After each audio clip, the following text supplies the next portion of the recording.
Interesting how it now says go. Because it's a different platform.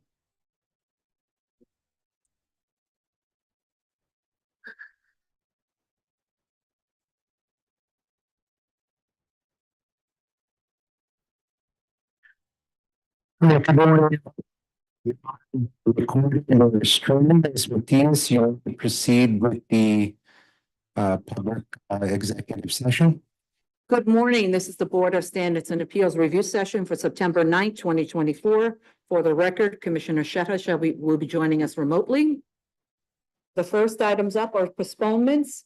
Item number 1693 BZ Volume 3, 110 Christopher Street, Manhattan. I just want to state that the applicant requested this postponement to give Community Board 2 the opportunity to conduct a hearing in September due to the change in the scope of the amendment, and Community Board also requested that. So applicant is responding to the Community Board's request. Item number 2022 7 BZY Volume 2, 3875 11th Street, Queens. This application is being postponed as the applicant has filed for a common law vesting, and the statutory vesting application will be withdrawn during the proceeding. That's my understanding. Item number 2023 29A 2372 East 23rd Street, Brooklyn. Okay. I want to read out the chronology of this application. And there's a reason for it. The application was filed by the appellant, Ms. Irina Hakenjas, on June 20th, 2023.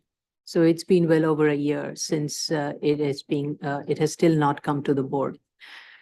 Notice of comments was issued by the board on July 19th, 2023, almost a month later from the submission.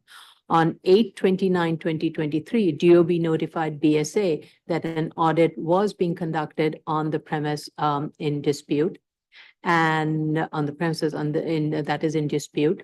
And on September 5th, 2023, BSA was notified by the appellant's then counsel that he was no longer representing Ms. Hakenjas, who is the appellant. On September 25th, 2023, a letter was sent to the appellant asking if she was going to proceed, explaining the process, and if she wished to withdraw her appeal, given that there has been no response to the notice of comments. Various conversations then occurred between BSA staff, general counsel, and the appellant insisted that she needs to obtain an attorney. On February 15, 2024, the appellant asked to postpone the March 11th, 2024 hearing for health reason and to obtain attorney and/or an architect. On February 25th, 2024, Ms. Hakenjas requested a 6-month adjournment.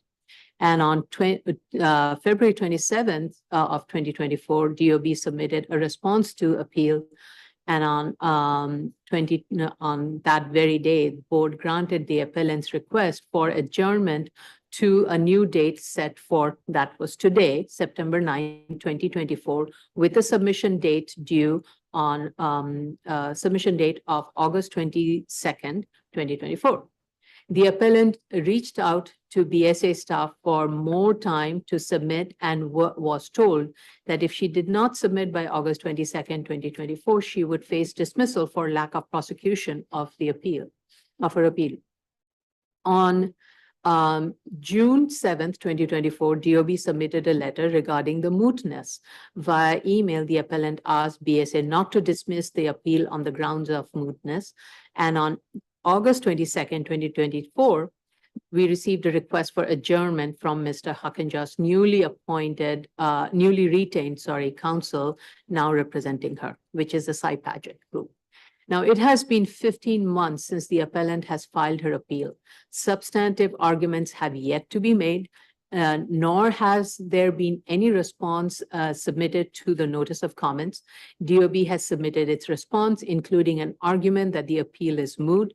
The appellant is given one more opportunity to submit substantive paper substantiating the basis of her argument for the board to consider this appeal.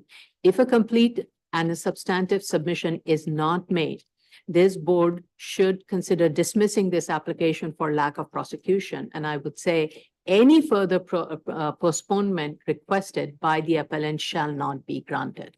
This is not fair to my team, who has been working tirelessly, trying to call or pick up every phone call that has been made, and also for DOB, who have responded to the issue at hand. And we have not had the chance to review it, and this is just dragging on. It's been over a year. We have a lot of other cases that we need to look through.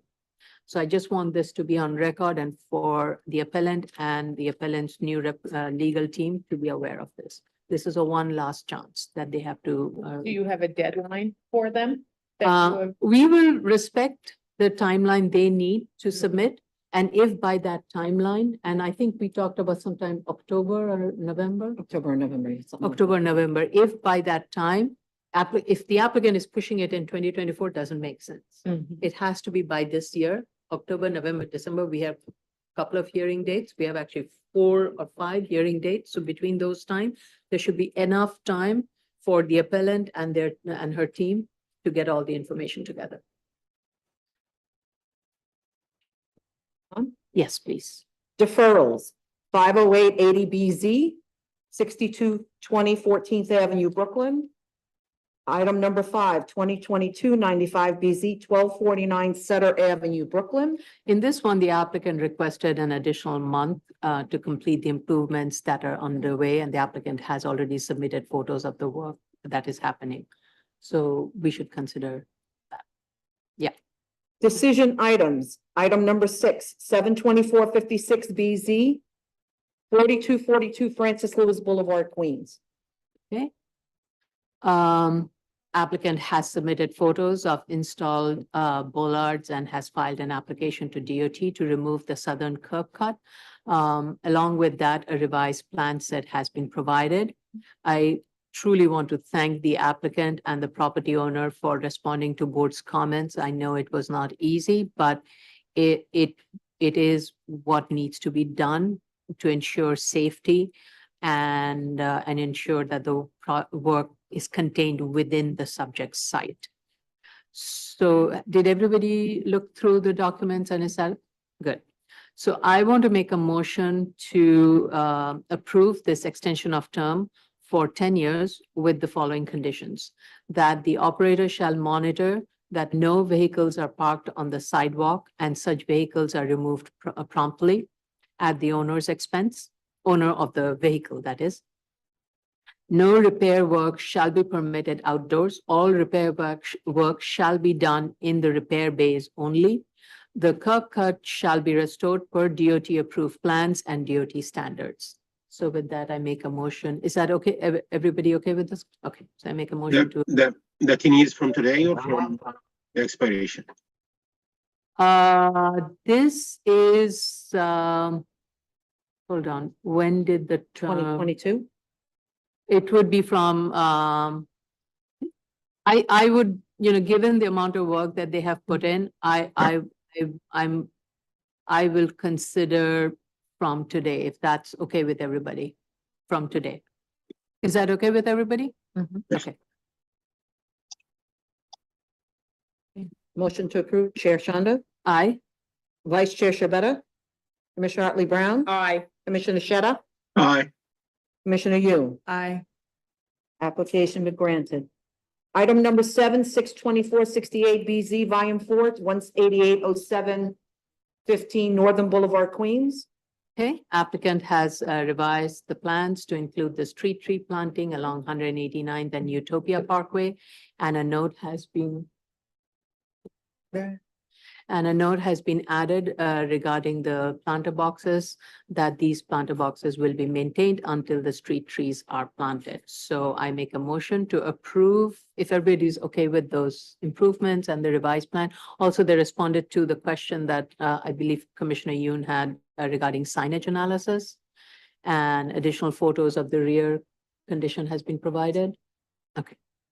So I make a motion to approve a 10-year extension from the term from the date of the last expired grant with conditions that the landscaping shall be maintained until the street trees are planted, and the applicant shall work with Park Department to install the street trees and all prior conditions to remain. Chair Shanda, Aye. Vice Chair Shabeta, Commissioner Otley Brown, Aye. Commissioner Sheta, Aye. Commissioner Yoon. Aye. Application has been granted. Item number 8, 17378 BZ, 6607, 6611 15th Avenue, also known as 6615, 6645 New Utrecht Avenue, Brooklyn. Okay, the applicant has submitted a proof of continuous use information, providing different documents from 1997 to 2022. Though there are small gaps between the submission, it is evident from the documents provided that the operator has been using this site. Is everybody satisfied with that submission? Yeah, Yeah, the last 3 days. the last, Submitted, yeah. yeah. Oh. What happened? Oops, sorry. I didn't even realize, wow, I didn't even realize. okay, sorry about that. I look the same. A revised statement of fact addressing the findings have been made and a signage analysis also has been provided. I was very pleased to see the improved site conditions, improved site conditions, and these photos show how the site was in need of a lot of repair and improvements. And the applicant has taken those measures by removing the graffiti. The chain link fence and the opaque slats have been replaced with a new material, and this material with the fence with its privacy fabric matches the repainted wall. So everything around looks uniform. There's uniformity in this formation. And also what I noticed was that in addition to the parking area being striped, that vehicle barriers like the Jersey barriers have been used because the wheel stops I had noticed from the site visit had kind of moved or they were not missing in places. And these vehicle barriers have been placed against the property lines where the vehicles will be backing up. I think the placement of these new barriers along the property line will further prevent vehicles from backing into the abutting walls and fences. And the distance, though it was a measurement of that distance was not shown on the plan, but I would strongly suggest that the distance as shown on the photo and the plans shall be maintained in future. And that it's not that these vehicle walls get moved around and pushed around. Now, in its letter, the applicant's latest submission states that extending the variance without any term limit will allow the approved use to continue, quote, without the need for a future extension or amendment of the variance. So I looked through the zoning for economic opportunity to see if there has been any change in it that would make such use feasible as of right today. Of course, if it was, the applicant would have notified it, but what did it kind of allow for more opportunities with certain conditions and some things like that, that we need to be aware of. Now, even now, use group Roman numeral 9, A and C, it's Roman numeral 9, that is not permitted in the subject zoning district. And prior board in granting the variance had several conditions, including hours of operation, screening, exterminating services, keeping sidewalks and open area free and clear of vehicles, lighting be directed from residential use, no double parking, all accessory parking within the lot. So the applicant was last heard in 1990 now, and then there was, and that was a 10-year term. It has been now over 20 years since the applicant was heard. And as the before and after photos show, the site was in need of much improvement, which was carried out by the applicant upon board's direction. So while I want to thank the applicant for addressing the matter so promptly, it also goes to show that there is a need for some oversight, however well-meaning the operator may be. So especially given the proximity of the use with the abutting residential use, instead of eliminating the term, I recommend that we extend the term for 20 years. However, an amendment of board's conditions such as change to use and ownership, which is also a critical part in terms of site maintenance and operation, shall require an approval depending on the scope. Change may be carried out through an LNO or letter of substantial compliance. It may not have to go through a full rigorous SOC hearing process. So I want to kind of get your opinion as to what you think about it, whether we should not have any term, or if at a minimum we should have a term of 20 years. Or if you think you want it to be a little bit more. I would agree with a term of 20 years, under the condition that, for those small changes, like a change of ownership, they can send a letter from an LNO as you suggested, as opposed to having to come in and, for some of these smaller type changes. I do think we should have a lot of leeway. Okay. Commissioner Otley Brown? Just one question, by change of ownership, do you also mean change of operator? Just in case somebody else takes over? Yeah, Same owner, but maybe they lease to, I Right. don't know, not you all, but a That's a U-Haul good point. competitor. So it should be both ownership or operator. yes, agree. That prompts them to contact us. I would be okay with the 20-year term, absolutely, under those conditions. I think that you're right that, I think keeping a term would keep them from lapsing in their maintenance of the site. Okay, thank you. Commissioner Shetta, do you have any? Thank you, Chair. Yes, I believe given the circumstances encountered during the review of this application, I'm in favor of keeping the term and I am okay with 20 years extension. And Commissioner Yoon, any thoughts? Thank you. I agree. I'm okay with 20 years. I just want to note that at the last hearing, you discussed 25 years.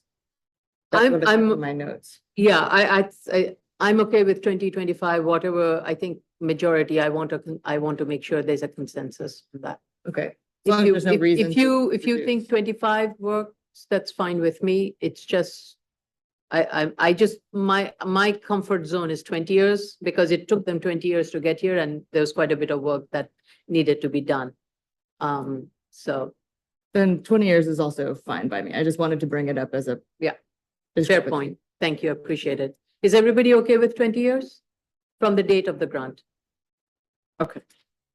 All right, so then I make a motion to grant the extension of term for a 20-year period from the date of the grant, prior board conditions as amended, and that the vehicle barriers, which is the Jersey barriers, as placed on the site plan shall be maintained because it doesn't have a dimension. So I just really want to make sure that the Jersey barriers don't move around somewhere else. They are there for a purpose. Okay, motion to grant. Motion to grant, Chair Shanda, Aye. Vice Chair Shabeta, Aye.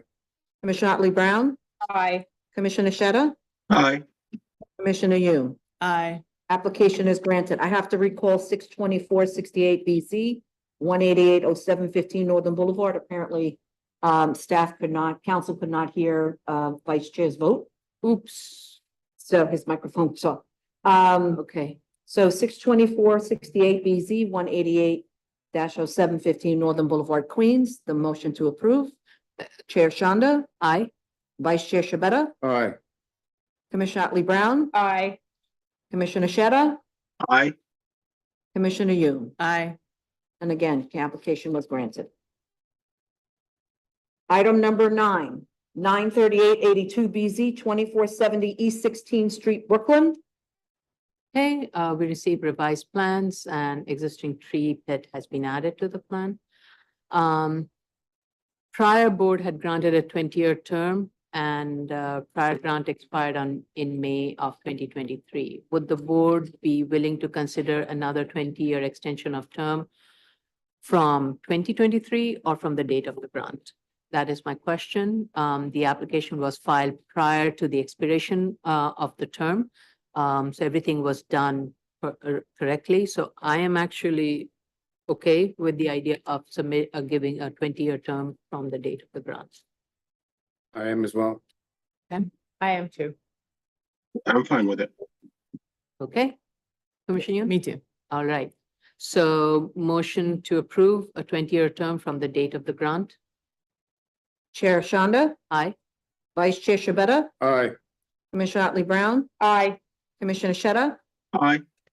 Commissioner Yoon. Aye. Application has been granted. Item number 10, 13193 BZ, Volume 3, 3743, 3761 Nostrand Avenue, Brooklyn. Okay. Sorry, I'm just going through. So we received photos. Everything looked good. Is everybody satisfied with the submission? Okay. I then make a motion to approve the extension of term for 10-year from the date of the grant.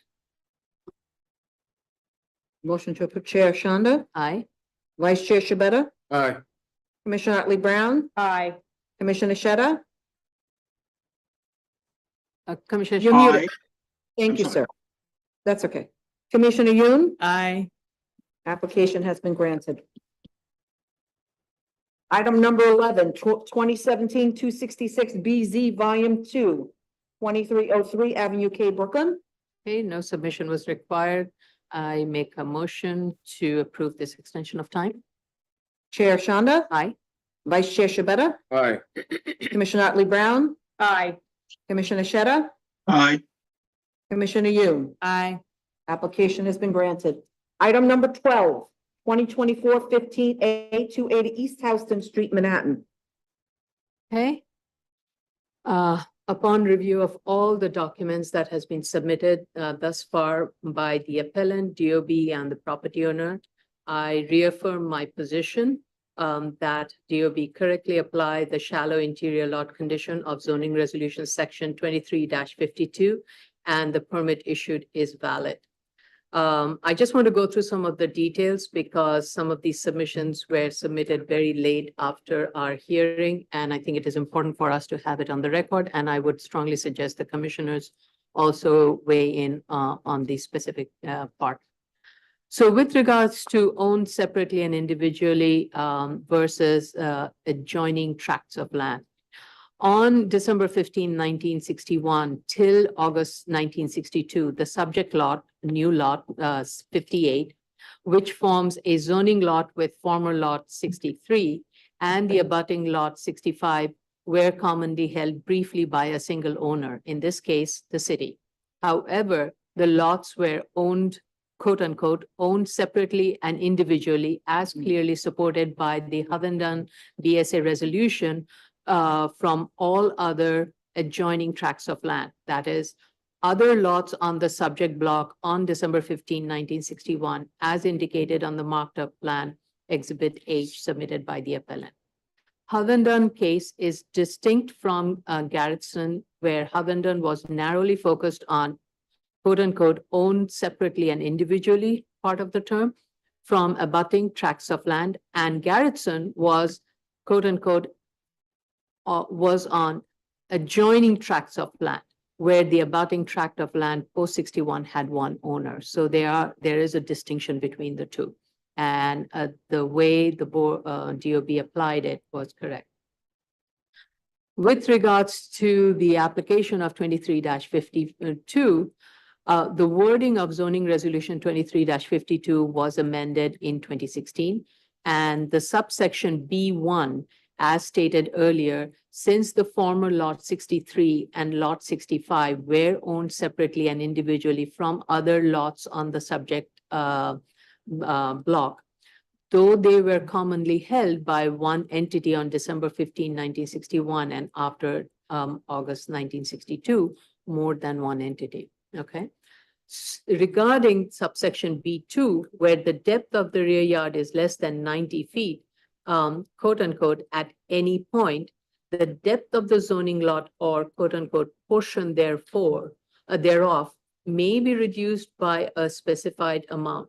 The depth of the rear yard is not based on one fixed point for establishing the maximum depth. I would further add that even with the inclusion of lot 65 as part of the zoning lot, the subject lot would have qualified for rear yard reduction for the portion, quote unquote, and I want to highlight the word portion of the lot that are less than 90-foot deep.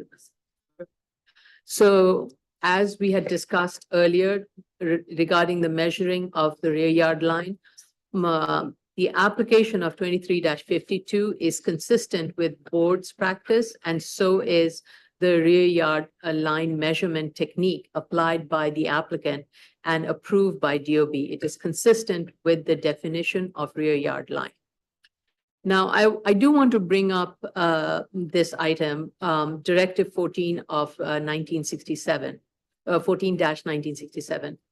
Appellant's 823 response mentions Directive 14-1967. It is a new information which was submitted after closing and was not discussed as part of the initial submission or at the hearing.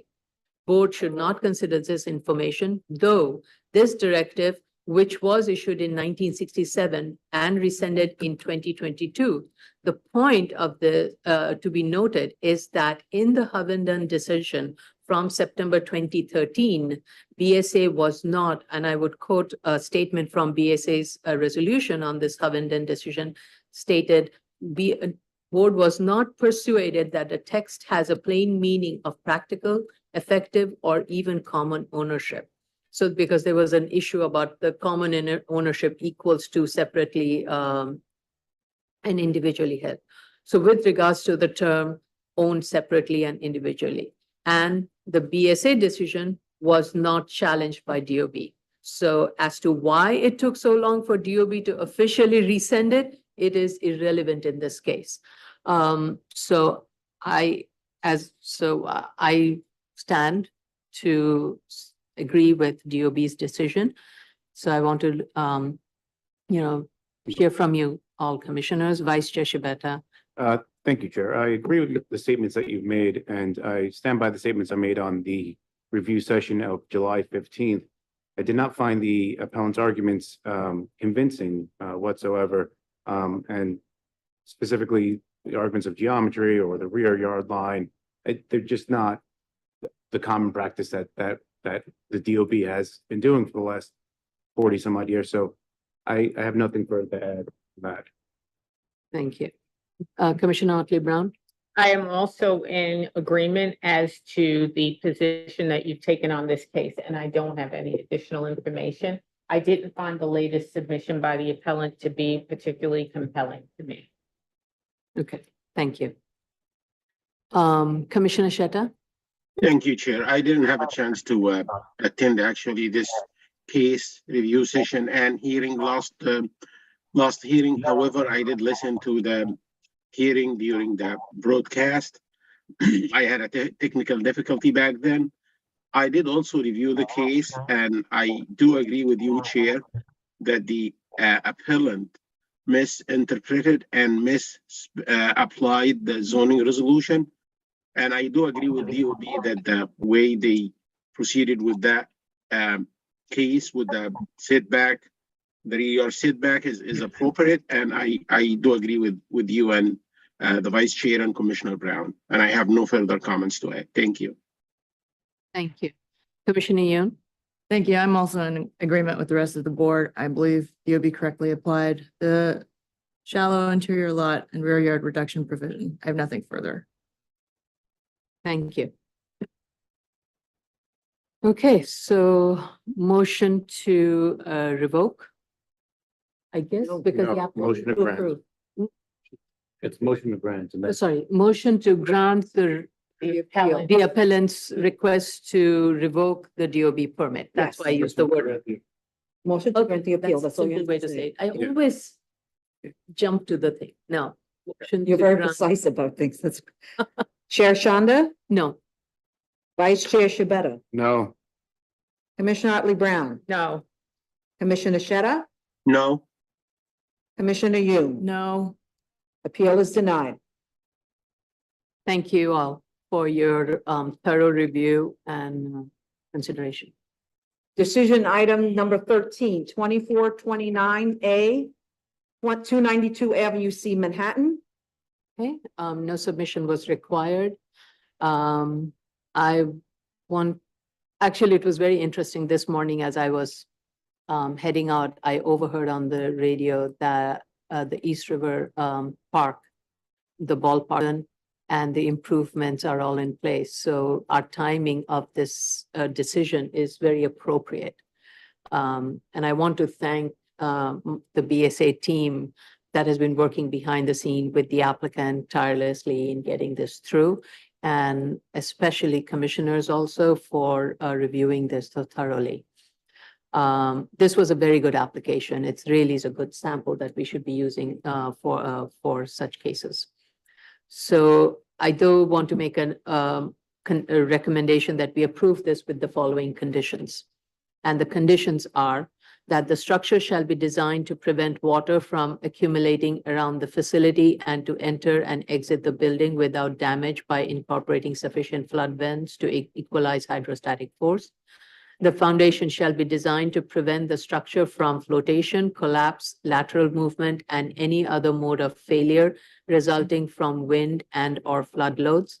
The project shall be constructed to comply with wet flood proofing standard per ASCE 24-14, which that is the flood resistant design and construction shall be utilized. And the building shall be vacated upon notice of a storm or flooding event. Mechanical equipment and electrical system shall be elevated above the design flood elevation, and waiver of Appendix G sections as indicated in the variance application only applies to the scope of the work indicated on the proposed conditions drawings. In case of any change in the scope of work, the applicant shall notify the board to obtain approval for the modified scope. Again, I just want to make it very clear that BSA did not review the structural drawings or any stability analysis for the proposed structure. The engineer of the project shall be responsible for performing such work. Is that acceptable to everybody? Okay, so I then make a motion to approve based on those conditions. Chair Shanda, Aye. Vice Chair Shabeta, Aye. Commissioner Otley Brown, Aye. Commissioner Sheta, Aye. Commissioner Yoon. Aye. Application has been granted. Item number 14, 2017-262 BZ, 18 Stanwick Street, Brooklyn. Unfortunately, we have to defer it again because we do not have a secret sign off on it. Item number, item number 15, 2023-22 BZ, 1A Jarvis Court, Queens. Okay. We have all the necessary sign-offs and plans have been revised to add flood-related notes. So is everybody satisfied with the submission? I then make a motion to approve with the following conditions: that BSA is not waiving any flood regulations. The project shall comply with all applicable flood regulations. An 8-foot high opaque fence with sound barrier of STC rating of 36 shall be provided as shown in the plan. All operable windows shall have a minimum STC rating of 28.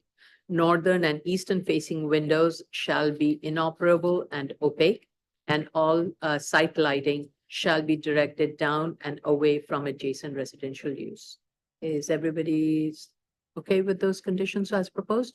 Then I make a motion to approve. Chair Shanda, Aye. Vice Chair Shabeta, Aye. Commissioner Otley Brown, Aye. Commissioner Sheta, Aye. Commissioner Yoon. Aye. Application has been granted. Item number 16, 2023-57 BZ, 394 East 3rd Street, Brooklyn. Okay, no submission was required. I didn't see any need for any conditions. Unless commissioners feel otherwise. I then make a motion to approve. Chair Shanda, Aye. Vice Chair Shabeta, Aye. Commissioner Otley Brown, Aye. Commissioner Sheta, Aye. Commissioner Yoon. Aye. Application has been granted. Appeals calendar, continued hearing items, 2023 40A 99 at 111 Sutton Street, Brooklyn. Okay, I'm just scrolling through my notes to get to my talking points. Board had reopened the hearing because of an introduction of a terminology as a new measure, MDL. Both DOB and the appellant, they have made their submission. Upon review of all of the documents that's been provided, my computer just froze. This is how I see the assessment. So first of all, I would say DOB provided a very methodical and a clear explanation that DOB with regards to how DOB consults several statutory authorities in issuing a certificate of occupancy. And in instances where authorities diverge, as is the case for defining whether a story is a cellar or a basement, in such instances, the more restrictive of the requirement applies. And appellant submission, instead of providing a very clear evidence, precedents, case laws to support its position, it was very argumentative. I do not see the merit in appellant's argument regarding quote unquote more restrictive. DOB's 8/12, that is August 12 response, clearly outlined how it is applied, where the applicant would have to comply with applicable requirements of building code versus zoning. In its statement, DOB thoroughly explained each of the three authorities, building code, zoning resolution, and the MDL, and went through a very detailed exercise of how it is meant to be applied, and when applied to this the site, the resulting outcome. The conclusion is uniformly clear that this seller, this story is a seller.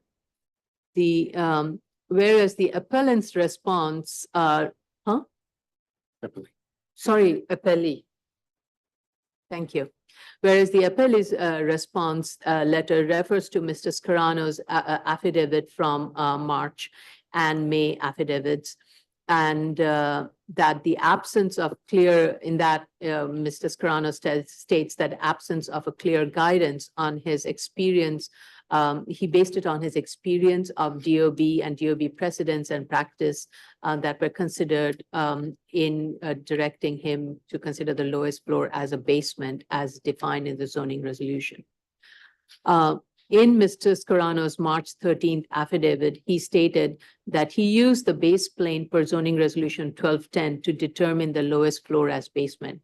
He further states that according to 1210 base plane definition, the base plane may be lower than curb level by including the elevation of the final grade adjoining the street wall. And in its May 24th affidavit, number 5, Mr. Scarano states that since quote unquote natural grade is not defined, given their long-standing existence, that is the areaways, they are certainly therefore quote unquote natural in the context of the East Williamsburg section of Brooklyn. This is a very loose and wishful interpretation of the term natural, and if ever it were to be applied in such generous manner, it will result in absurd outcome that will conflict with zoning resolution. Sidewalk grade is recorded in topo maps, and it is what has been applied consistently historically all throughout. And DOB's letter correctly applied the definition of base plane per zoning resolution and arrived at a conclusion that applying zoning resolution requirement, the story will be more than half below the base plane and thus would be a cellar. Similarly, though information has not been provided by the owner, based on the 2023 survey, which was provided by the appellant, DOB approximates that the average elevation at front and rear would be higher than the midpoint of the height of the lowest story, which would be then become a cellar. And DOB's submission also clarified how the floor to ceiling height is measured. Building code 502.1 defines cellar and basement measuring from clear height, which is measured from the finished floor to the finished ceiling.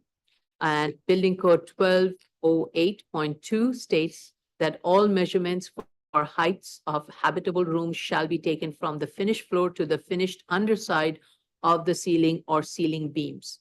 So based on the evidence that has been provided, the 10 dwelling units on the lowest floor are unlawful per definition of zoning resolution and is also contrary to loft law.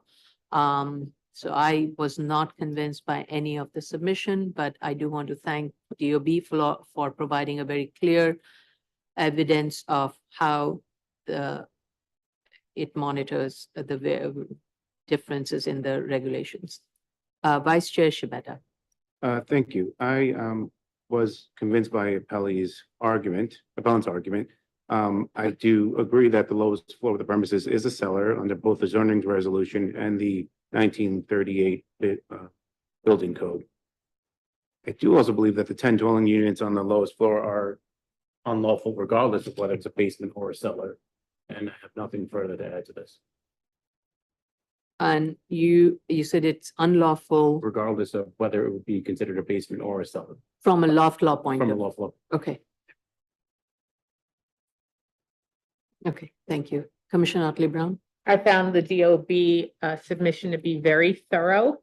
And I appreciate that they've grounded their decision very firmly in the zoning resolution, the MDL, as well as the loft law in determining whether or not this is a cellar or a basement. In fact, they even used the appellant's survey to show the mathematical calculations and show that it. You mean appellees? The appellee. The appellee, sorry. You started something. The I know, I appellee started it. used Nice. Just use the name. information in their survey to prove their point. So I am convinced that this lowest story is a cellar, and as such, the dwelling units are not full. Thank you. Commissioner Shetta. Thank you, Chair. I don't want to be repetitive. I don't want to frame it also as this is an argument whether the lowest floor is a cellar or a basement. Like Vice Chair indicated, regardless, it's not going to make huge difference on our decision, and at least to my decision, my position on this case. I don't think the latest submission from the applicant, from the appellant, did like change my opinion on this case. I do agree with DOB that what they did is intact and sound. I do strongly believe that DOB is entitled to fix their position if they pursue an audit and find out that a mistake was made. This is not inconsistently consistent. Consistently inconsistent. I don't agree with this kind of like wording in the submission from the applicant. And yeah, I do believe that we should move this case forward. Thank you. Again, I know I started this and I want to correct it. DOB is the appellant and 99 Sutton is the appellee. I just want Oh, to be. sorry. So I would replace every appellant word I pronounce it to DOB. Yeah, okay, thank you. Commissioner Yoon? Thank you. I agree with the chair's statement, and I think regardless of whether lowest level is a basement or a cellar, the units in the lowest level have never been legal. And that DOB has the right to correct its mistakes. And also, I believe that the lowest level is a cellar per DOB's analysis, relying on the resolution.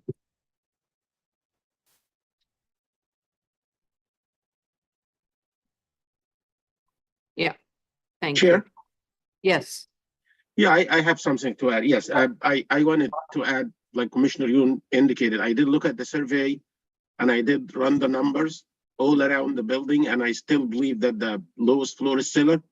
One more thing, as an engineer, I don't think that the base plane should be based on an area where with no defined width. If this is the intent of the zoning resolution, I would add a 6-inch wide areaway next to a building, make it 2 or 3 feet lower than the sidewalk, and then argue that, hey, my lowest floor is not cellar, it's a basement. so I think I don't think this is the way the zoning resolution is intended to be. And Commissioner Shetta, I think that is not for us to, let's not get into that. What I would say, the zoning resolution section is very clear. in terms of how it is base plane definition is very clear. There are four. If you look at the definition of base plane, there are four ways of analyzing it, and also you have a choice whether you want to count it as a base plane and perp. And the appellant went by base plane. They use the areaway. Whatever it is, the areaway has never been used unless the building is substantially set back from the property. And there is a section A to it. What they're applying section B, and section B doesn't give you that. It is a street wall building. So in a street wall buildings, it's a street wall building. Why would you count an areaway? So Thank you for the clarification. Thank you. let's not get into that. But okay, thank you. Any other questions or comments? Move on. Yeah. Special order calendar, number 18, 80579 BZ, 88 Pine Street, Manhattan. Okay. In response to the comments that were raised at the last hearing on July 15th, the applicant has made its submission. We have received revised plans, and the revised plan shows that the intrusion of the new vestibule into the pub space will be reduced by more than 1 foot. The applicant at its last hearing had explained the need to retain the configuration of the vestibule. And as a result, the only portion of the new vestibule that can be relocated within the building was moved inside the vestibule. The board had asked the applicant to look at other amenities, additional amenities. Now, the applicant in its letter states that additional fixed seating measuring 69 linear feet has been added to the plaza, consisting of 3 benches and 12 new stools. It is not clear from the submission if the proposed 69 linear feet of seating is an addition to the required 24 movable chairs that were required by the previous board. Please note that 24 movable chair is equal to 50 linear feet. Or is it that the applicant is proposing 50 linear feet plus an additional, 10 feet? No, 19 feet, sorry. My math is bad. So if so, the applicant needs to clarify in its statement as to how it's arriving at, is it 65 in addition to 24 movable chairs, or is it 69 including the 24 movable chairs? So that needs to be clarified. An additional new pub sign will be placed on the northeastern corner of the building facing Water Street. Current pub signs are facing the plaza, even though the entire frontage of Water Street is also part of the pub's place. So I want to kind of get a read from the commissioner, Vice Chair Shibata. I have no further comments. Okay. Commissioner Otley Brown. I have no further comments or questions. Okay. Commissioner Shetta, Thank you, Chair. Same here. Commissioner Yoon.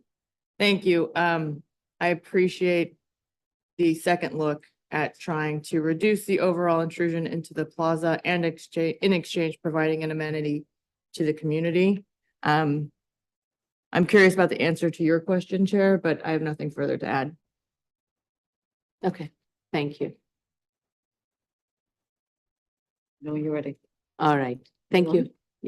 Appeals calendar, item number 19, 2023 41A through 2023 46A, 71, 73, 75, 77, 79, 91 Long Street Avenue, the Bronx. Reading sign-offs. I don't know if we received anything. Yeah, no, that's what I was looking for. Did we receive any sign-offs? No, yeah, I had anticipated fire department and DOT this morning, but We were expecting some response responses from fire department. from fire DOT. department and from DOT. That's why we did not adjourn it. But Do we Let's see, get any maybe we further get comments from something. DEP on this? no, we did not. And actually, we did not get any further comments from DEP regarding any capital improvement plans. I think the applicant has submitted a proposed drainage plan, and however we go forward. Ms. Banks has her hands up.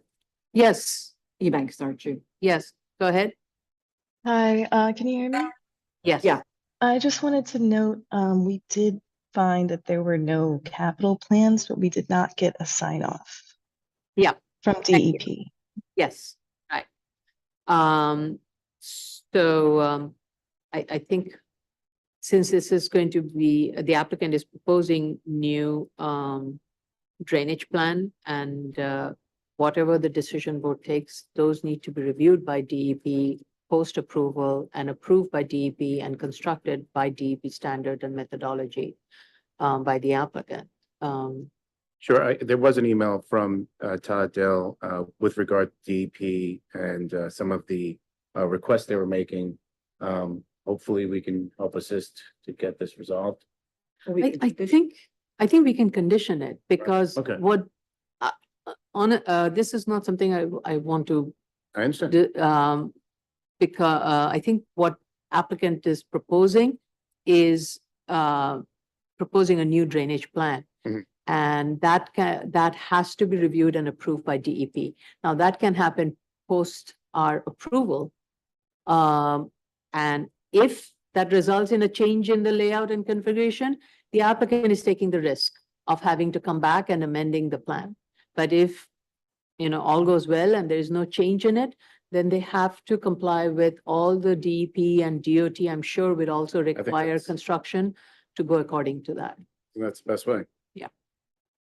And that would be part of the condition that would be included, should we go forward. Okay. Commissioner Otley Brown, No questions or comments. Commissioner Shetta, I have no comment. Thank you. Commissioner Yoon. Thank you. I have nothing further. Thank you. Okay, zoning calendar, item number 2017-269 BZ, 65 Grassmere Avenue, Staten Island. Okay. I'm just going through my notes. We have received all the necessary sign off. Ms. Benke, we are good to go with regards to SECRA? Yes. Great. All right, so we have all the necessary sign off and, especially with regards to the air quality, DEP determined that the project would not result in any significant adverse effect. And that was something that the board needed for the neighborhood character analysis and fact that there won't be any impact that addresses the neighborhood character. So I would recommend that we close. Commissioner, Vice Chair Shibata, sorry, any statement you I want to? support that recommendation. Okay. Do Commissioner. we need to leave it until the public hearing and then close it there? No. I just want to get the read from all the commissioners what their review is. Commissioner Otley Brown? I agree. We're ready to close. Okay. Commissioner Shetta? Same here. Okay. Thank you. Commissioner Yoon? Yes, I agree. Okay. Okay. This concludes the public review session. We'll commence in what, 10 minutes? In 10 minutes, we will make it 15 because the appellee has to get their team together, even though we have the DOB team here. So it's 15 10:54, so 15 minutes from 15 minutes for the appellee to get their team together. So we'll resume in 15 minutes with the public hearing. It's 10:55, 11. 11:10. Thank you. Thank you for doing the math for me. It gets tricky. My math, Mhm. it doesn't. 11. 6. We're not on the record.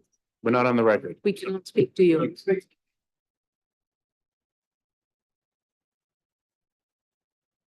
Saying that, great. Is it really? What's the? We didn't hear that. Yeah. Sometimes it's just better to be quiet. No need to posture. Yeah, just take it with You wait till the appellant shows up to posture, okay?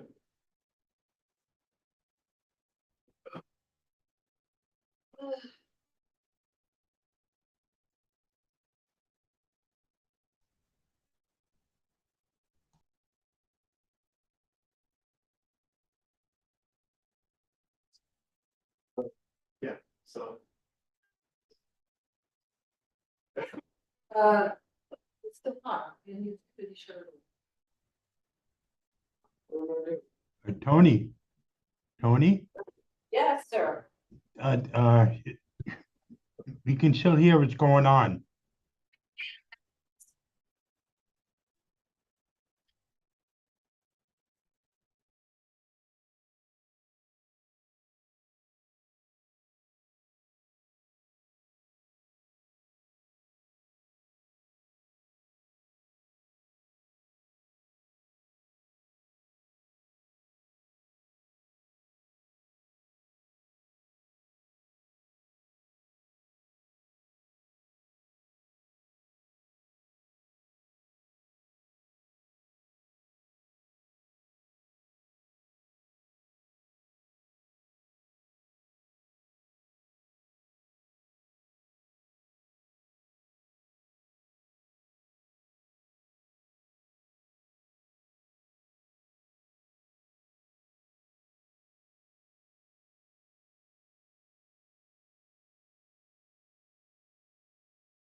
Strong, Ms. Matias, you may proceed with the public hearing.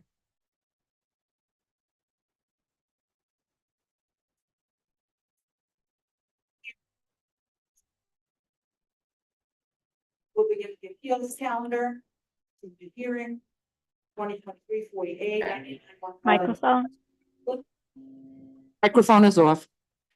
Good morning. This is the New York City Board of Standards and Appeals. Public hearing for September 9, 2024. We'll begin with the appeals calendar, continued hearing, 2023-48 and 99 and 111 Sutton Street, Brooklyn. Please state your name for the record.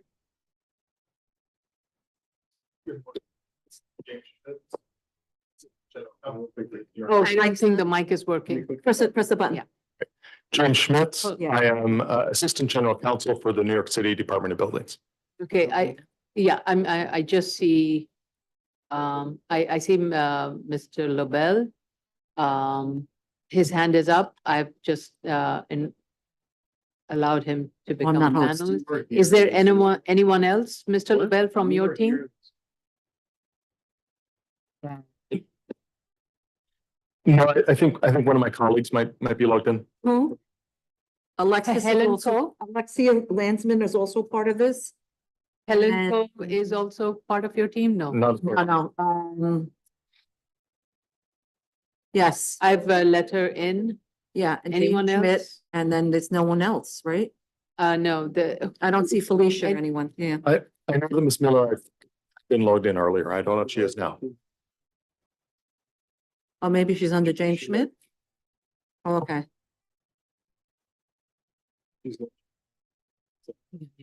She might have something to say to me. It's just. If she does. I just want everybody, Yeah. So we've let in Mr. LaBelle, Ms. Landsman, DOB, anyone else that's part of anyone this? else from your team, That's it. Mr. Lobel? No, I think this is it. Okay, Okay, You could sit your. if you could state your name and. Sure. For the third time, James Schmitz, Assistant General Counsel, New York City Department of Buildings. Madam Chair, Vice Chair, and Commissioners, I wanted to thank all of you for your comments a moment ago. I think it's clear that you understand the gist of our submission. And as there are no questions, I think that I'm going to pretty much rest on that submission. I have finally learned to keep my mouth shut. The one thing that I did want to say, because a question sort of was percolating around when you were speaking about the nature of areaways and what their connection is to grade.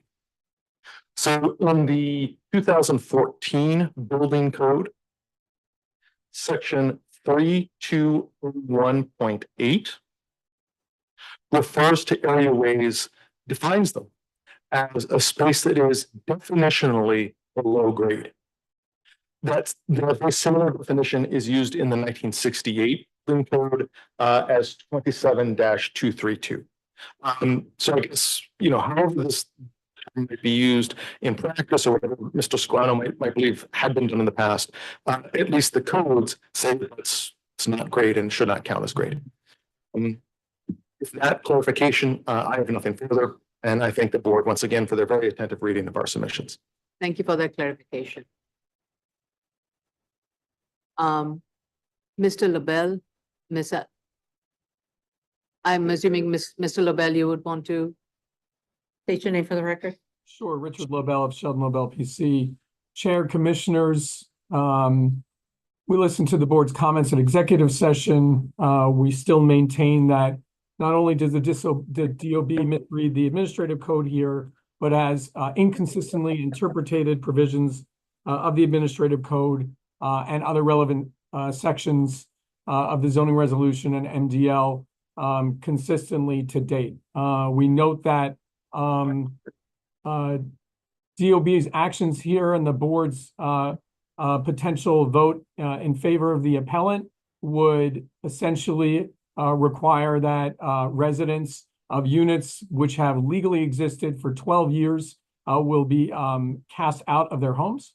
And we further note that the board has not to date held the appellant accountable for their loss, the Department of Buildings' loss of files in this matter, which itself as a legal precedent is not merely shameful, but is telling in terms of the opportunity of applicants to appropriately address issues as have arisen to date against their applications. And so with that, we strongly disagree with the board's comments of executive session and maintain that DOB here is still inconsistent and that the units should remain legal and that the characterization of the lowest level as a seller is erroneous. Thank you.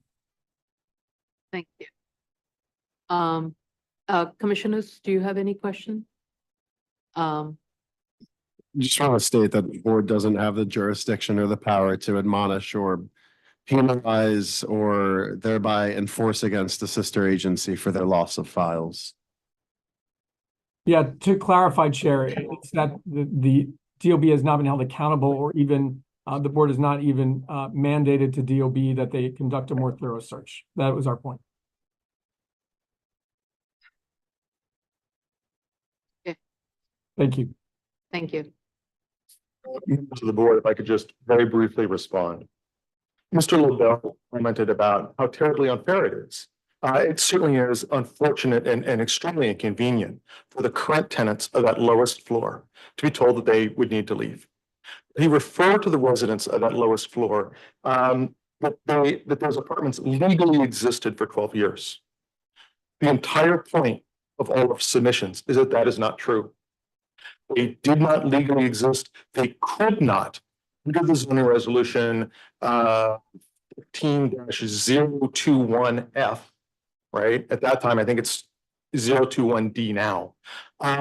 They could not exist as new apartments in that district. That is not in the least bit ambiguous. And so if it turns out that 99 Sutton disregarded the zoning resolution and put them there, and that somehow the Department of Buildings overlooked that, that doesn't mean that the Department of Buildings is responsible for having these people undergo this inconvenience. I wish they weren't. I absolutely wish that they weren't. These apartments are not lawful. They've never been lawful. And I just want to make that clear. The other thing is that as we're going to list of files, quite frankly, I think that cuts very strongly in 99 Sutton's favor. Because as I said again, it is not ambiguous what the zoning resolution says. DOB does not have the power to vary the zoning resolution. That's why we're here in front of you, right? So the fact that we can't explain how this happened, or at least I can't officially explain how this happened. I have a speculation. We have a CO that unless I can explain why it's no good, none of Sutton gets to have those apartments there. I think I have explained why it's no good. In this case, at least the presumption, not having an explanation, actually cuts in 99 Sutton's favor. I just, from the record, can you clarify, was an extensive search? I've pulled the file from our forum. I've spoken extensively to the people who are involved in the review of this project in, I think, 2008 and in 2011. They don't have anything to explain exactly how this occurred. Thank you. Any questions? Should we go to the public? Yeah. Mr. LaBelle, do you have anything to add? If not, I'll go to the public. Yeah, I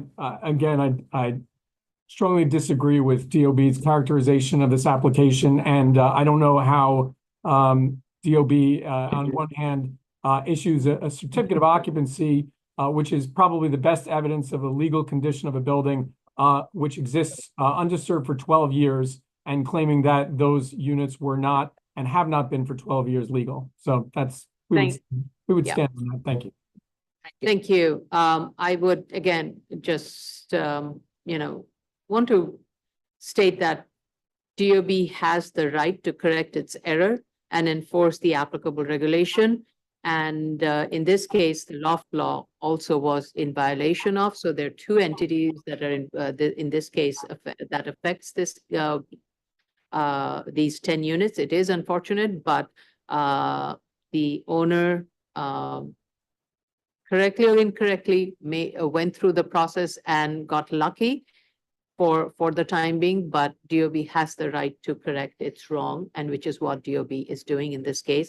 And DOB's submission, as we all have consistently said, is based on very strong, clear evidence and assessment of the zoning resolution. And there is no misinterpretation of the zoning resolution. It is consistent. There's no inconsistency in that application.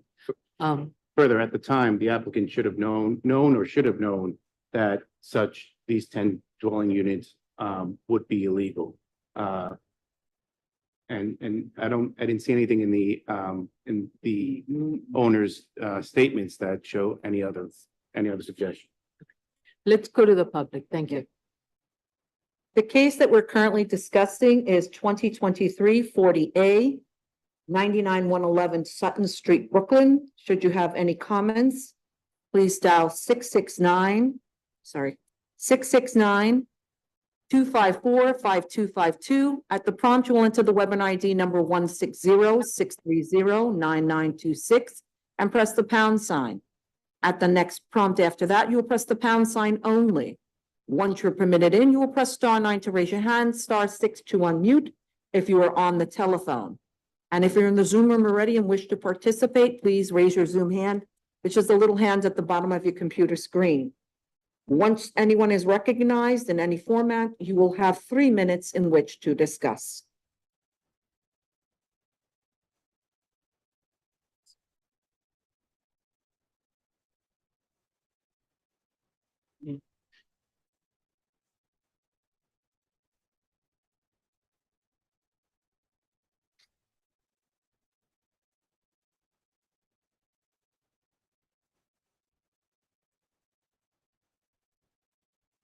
It might be this. No, it's coming from outside. Yeah. Oh, yeah.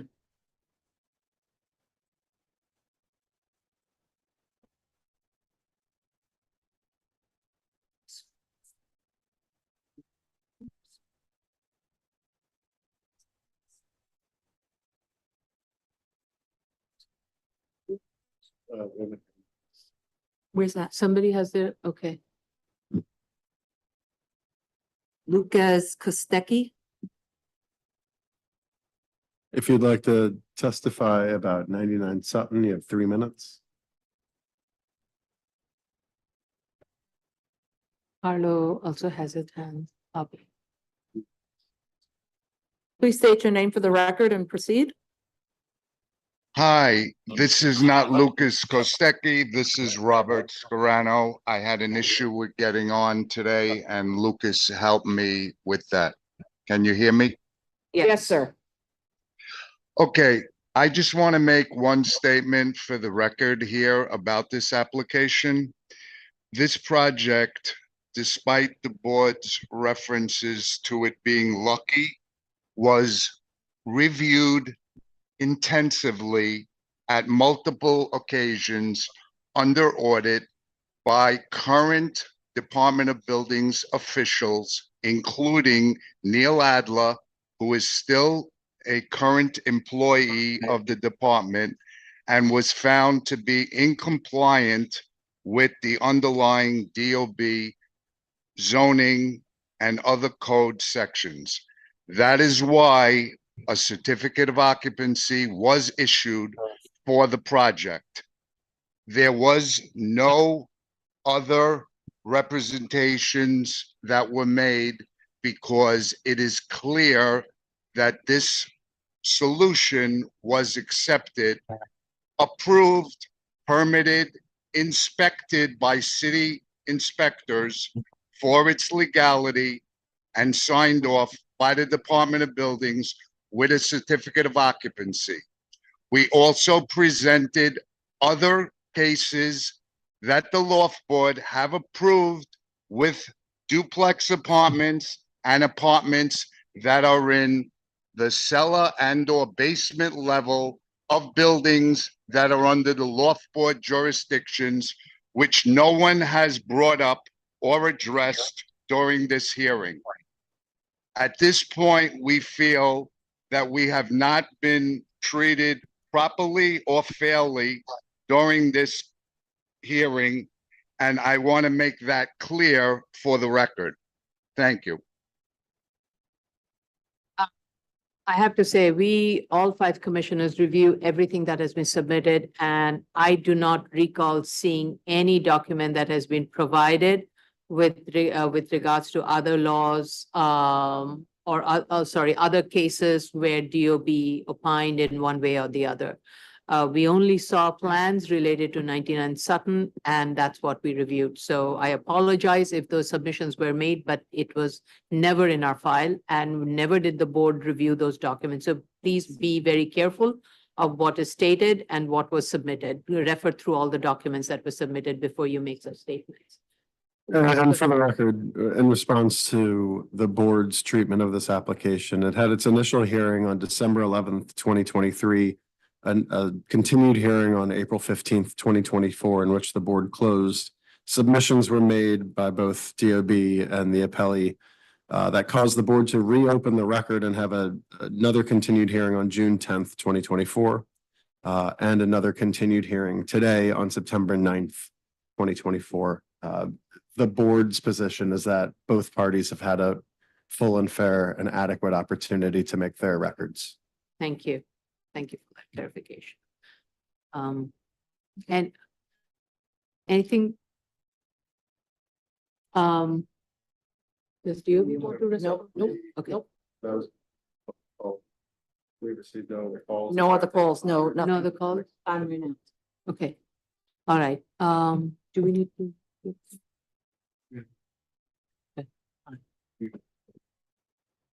Okay, so Mrs. Crown called in as public. Yes. So, okay, all right. I just want, for the record, I want to state this before I make a motion to close, is that while it does not affect the nature of the issue, it does affect the strength of Mr. Scarano's testimony and the amount of testimony that has been provided by Mr. Scarano. As of 2010, Mr. Scarano was barred from filing any documents with DOB for filing knowingly or negligently falsifying and misleading a written submission, and it was supported by New York court in July of 2011. So it does, while it may not affect this decision, but it changes the weight of past practices it does weigh in on his past practices. I just want to state that. I don't want to make a big deal about it, but I would say, regardless of that statement, all throughout, we have been reviewing these documents based on the evidence that's been provided and by both the appellee and by DOB, and based on the intent and the clear definition of the text and how it has been applied and has been tested by DOB submission. I'm of the opinion that this site, these 10 units, unfortunately, do qualify as cellar and therefore cannot be considered a residential habitable space. So I make any questions, comments, commissioners, on this? Okay, I then make a motion to close. Chair Shanda, Aye. Vice Chair Shibata, Aye. Commissioner Otley Brown, Aye. Commissioner Sheta. Repeat, please. Aye. Thank you. I think Commissioner Sheta is frozen though. Commissioner Yoon, Aye.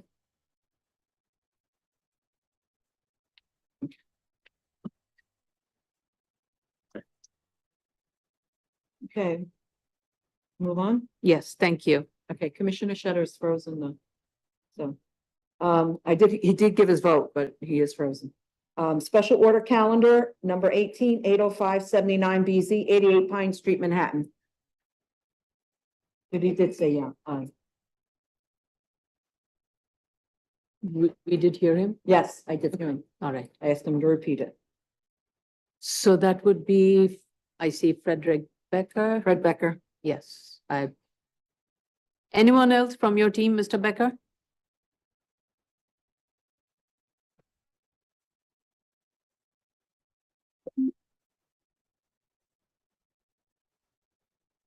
Good morning, Mr. Becker. Is anyone else joining you? Just myself. Okay, let me raise your right hand. Do you affirm to tell the truth, the whole truth, and nothing but the truth in your testimony before this board and to respond honestly to board member questions? I do. Please state your name and proceed to respond to the board's comments at review session. Frederick A. Becker. Good morning, Madam Chair, Commissioners. I attended the review session online. I heard your comments. Thank you. Yes, we did revise the plans. We made them as the vestibules as small as possible. And per Commissioner Younes, we also removed those fins, if you noticed, on the extension, those concrete extensions as well, Commissioner. With regard to the clarification about the chairs and the fixed seating, it turned out that over the course of the past several years, the chairs have repeatedly disappeared from the site. It has not been successful. Therefore, the clarification is that in place of the 24 removable chairs and 50 linear feet of seating, we are providing 69 feet of fixed seating, which is not going anywhere. We also mentioned in our submission, which the chair did not mention, that as an additional amenity, we provided 6 tables around the circular object. So this provides a nice additional seating area and amenity, which increases the usability and hospitality of the plaza. So, thank you.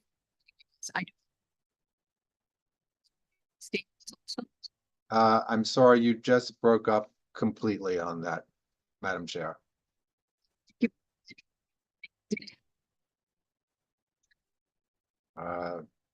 These fixed Still tables, can't hear you on the recording, Madam Chair. can't hear me? Wait, We can't hear you, and when we do hear you, it's kind of in and out. Mina? That is odd. Can you This hear is me? this is much better. That is odd. Okay, Microphone's a little loose, maybe this one. maybe, yeah, maybe the microphone. Can you hear me now? Yes. Okay. So thank you for reminding me about the tables. It was on my, I did have it in my notes, but I forgot to mention it. The tables, are they fixed or they're movable? They are fixed. They are fixed in front of the circular object, and there are now 2 chairs, fixed chairs or pedestals or seating pedestals on either side. I believe it's shown in one of the photographs we sent. I'm trying to look for it now. Let me see. It's a drawing. If you look at drawing P200, it's photo. It's not a drawing, but it's or P201 or P202. You can see how the tables and chairs, new fixed seating interacts with the circular object.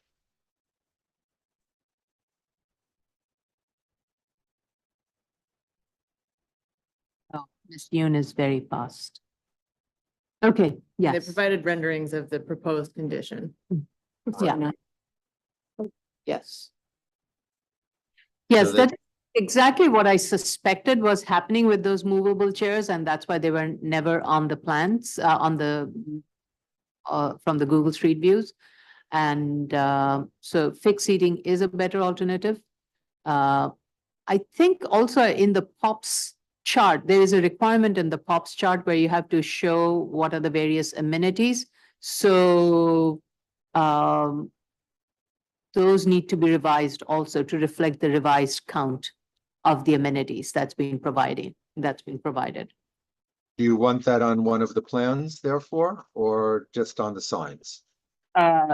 It should be on the signs. Okay, it will definitely be on the signs. Absolutely. Just put a note stating that the signs will be updated. All the signs would be updated to reflect the updated amenities. Signs to be updated to reflect updated seating and amenities. Yeah. Fine. Done.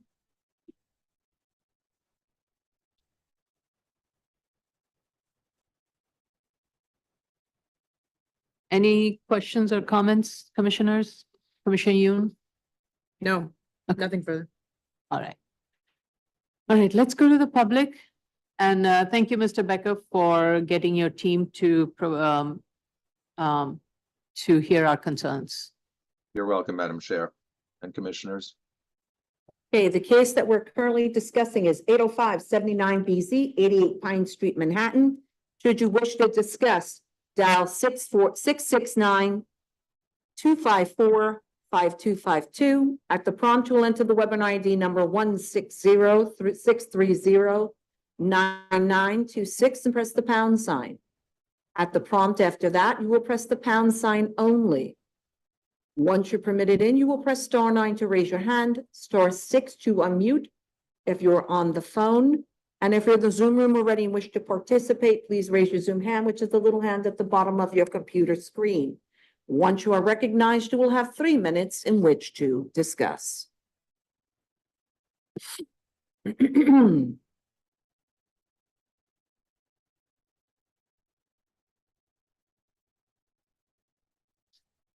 So let me see the attendees.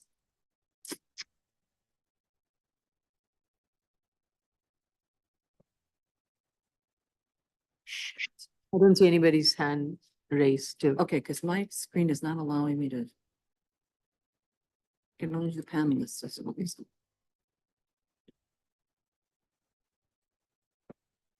Okay, I got it.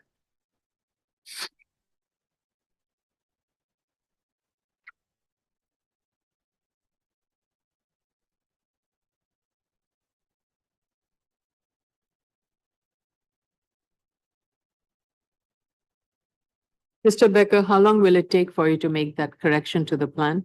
Half an hour. To the plan? Well, to the plan, or can we just do it in writing perhaps? Or alternatively, can it just be a condition of the grant? If there is to be a grant, can it just be placed as a condition? It would seem to be simpler and faster, please. It actually should not be, because POPs is, that's the requirement of POPs, is that every time amenities are there, they need to be reflected. It really should be on the plans. I can put it as a condition and as, but it's part of the standard practice of POPs. We already have it listed on the plans of what there's going to be. I believe let me just go to the plans. I think we are mentioning that it's on one of the drawings, I believe. It's on page P001. It refers to the items that are there. The new benches fixed, the new chairs fixed, the new round tables fixed. So that is shown on page P001. Because You're cutting out again. so the end requirement always requires a total count of the trees, the benches, the seats, all of the, tables, all of those as in the POPs requirement and the zoning resolution. So that's why a note should be there that says it will provide the update of the signage based on POPs requirement. Okay. Okay. We can potentially get that to you within a week's time. Yes, that would be great. Okay. No one's raised their hands, Madam Chair. Okay. I want to make a motion to close this. Chair Shonda, Aye. Vice Chair Shabeta. Aye. Commissioner Otley Brown, Aye. Commissioner Sheta. Aye. Thank you. Commissioner Yoon. Aye. Okay, thank you, Mr. Thank you. You're welcome. Thank you very much. And our team will get back to you regarding the schedule, the decision date. Thank It you. would The latter part of September, the next September hearing or the October hearing. Excellent. Thank you again. Appeals Yeah. calendar, continued hearing items, item number 19, 2023-41A through 2023-46A, Longstreet Avenue, the Bronx. This is Mr. Dale.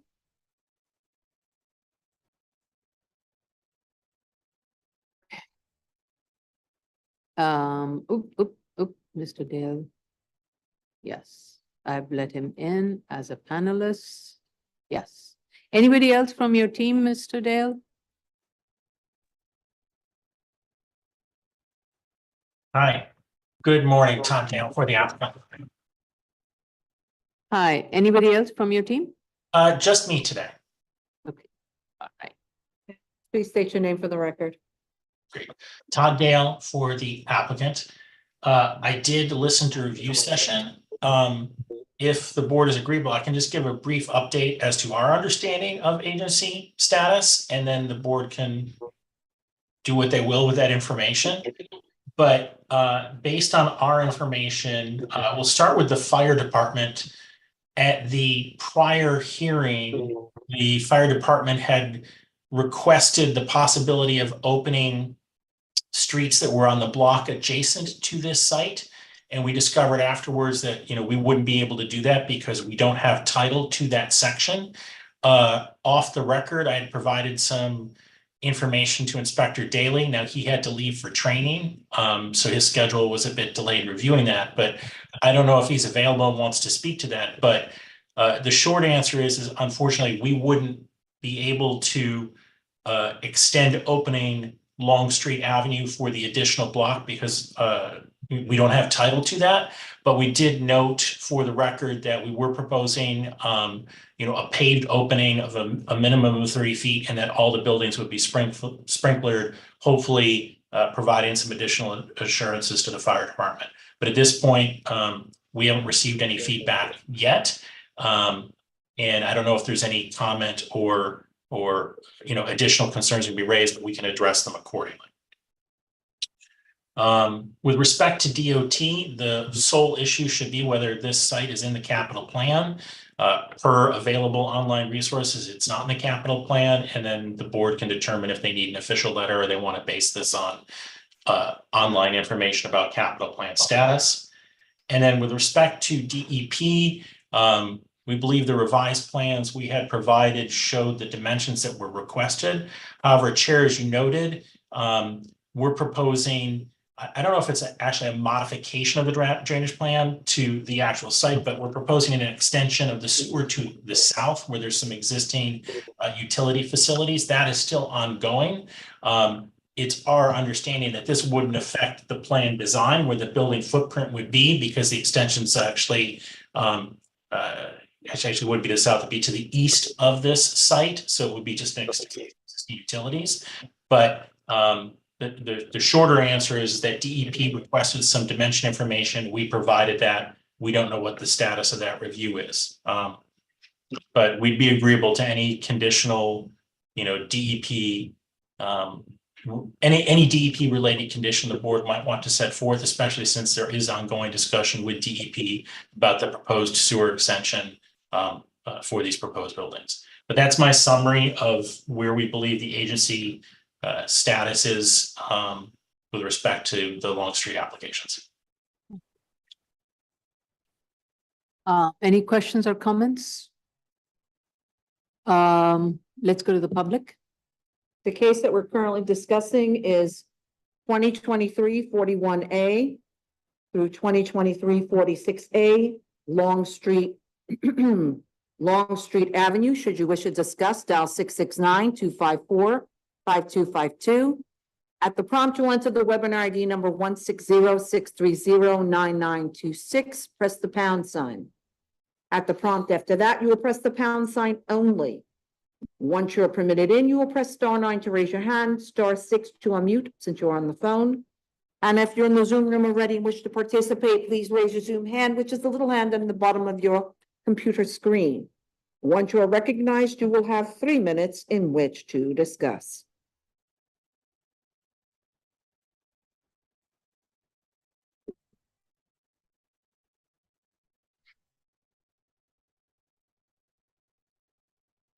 Who are these other people? It must be for tomorrow.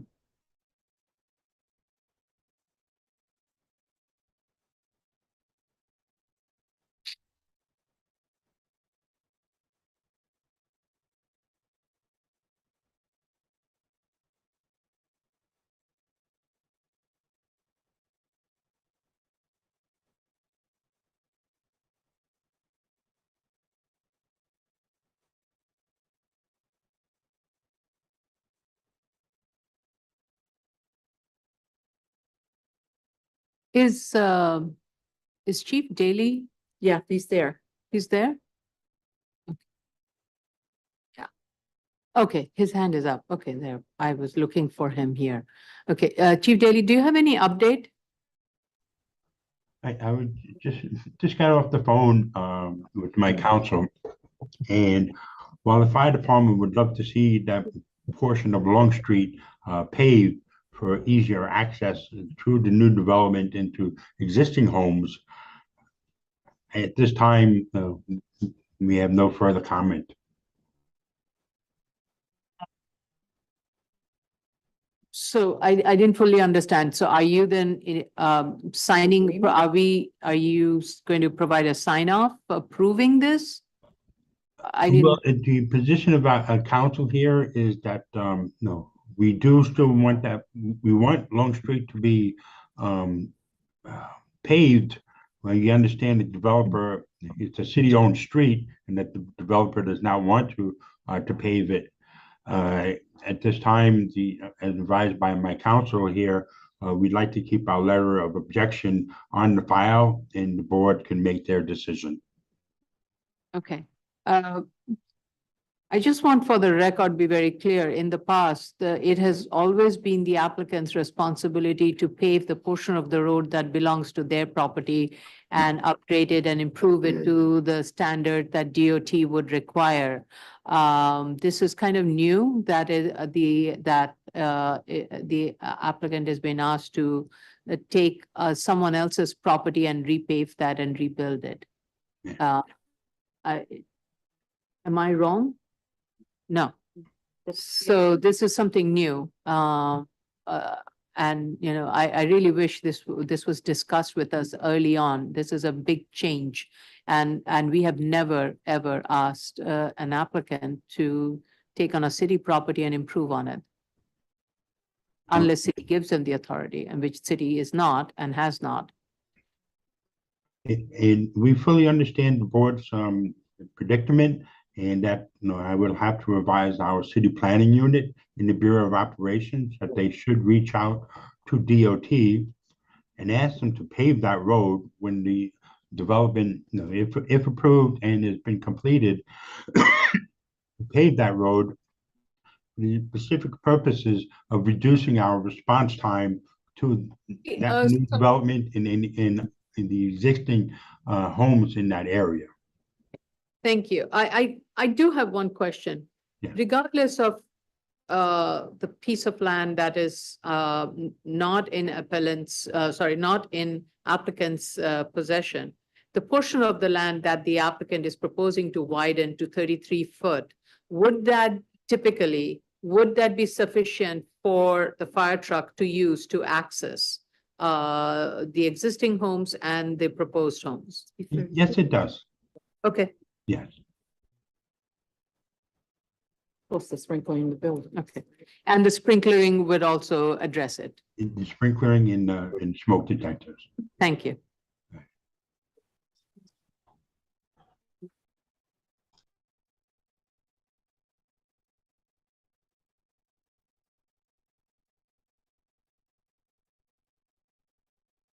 Chair, if I could just state for the record, just to be clear, that we're not opposed to the city taking action to improving the portion of Long Street Avenue that's out of our title control north of Hatting Place. We just want to make it clear that we're not opposed to that in any way. It's just not something that we have the legal right or authority to do at this time. Yes. Okay. Thank you. And if fire department is leaving it up to the board to make the decision, we fully need to understand. Typically, and as evident, as stated, a 33-foot wide road, improved road, paved road would provide adequate access for fire department truck in case of emergency to not only to provide service to the existing buildings, but also to the proposed new development. And the fact that the buildings are going to be sprinklerized would also help in that cause. And that is a helpful set of information. I just want commissioners to take note of that. Okay. Thank you. I don't see anybody's hands raised for the public, so DOT is still working on getting you something. did we get something? No. It says they are still working on getting something.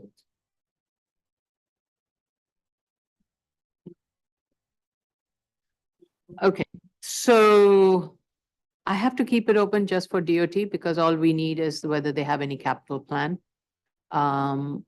Unless the, You want to close? We can close. Yep. It's not an issue. We can close the record. okay, all right. So I'm getting advice from my counsel and from my vice chair is that we can close it, and if DOT states otherwise, we may have to reopen it. Okay, so I make a motion to close with the records kept open.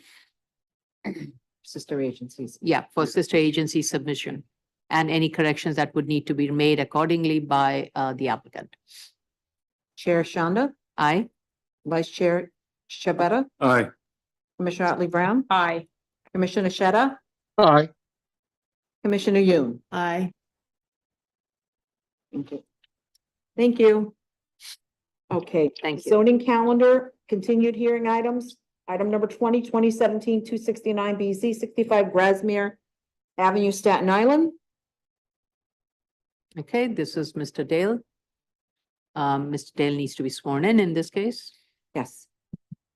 Raise your right hand. Do you affirm to tell the truth, the whole truth, and nothing but the truth in your testimony before this board and to respond honestly to board member questions? I do so affirm. Please state your name for the record and proceed. Todd Dale for the applicant.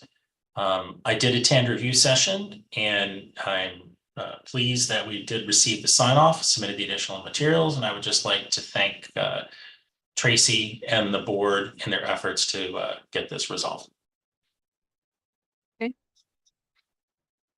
I don't think we have any questions, so let's go to the public. Wait for the screen to come up. The case we are currently discussing is 2017-269 BZ 65 Grasmere Avenue, Staten Island. Should you wish to discuss 669, dial 669-254-5252. At the prompt, you will enter the webinar ID number 160-630-9926 and press the pound sign. At the prompt after that, you will press the pound sign only. Once you are recognized, once you're permitted in, you press *9 to raise your hand, *6 to unmute as you're on the phone. And if you're in the Zoom room already and wish to participate, please raise your Zoom hand, which is the little hand on your computer screen, on the bottom of your computer screen. Once you are recognized, you will have 3 minutes in which to discuss.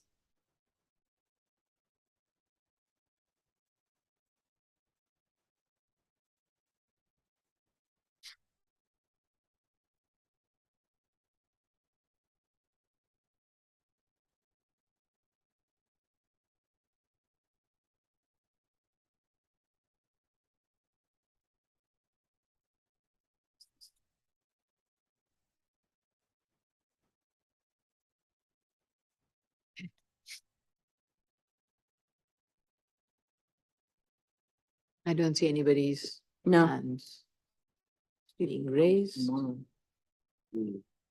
Yeah.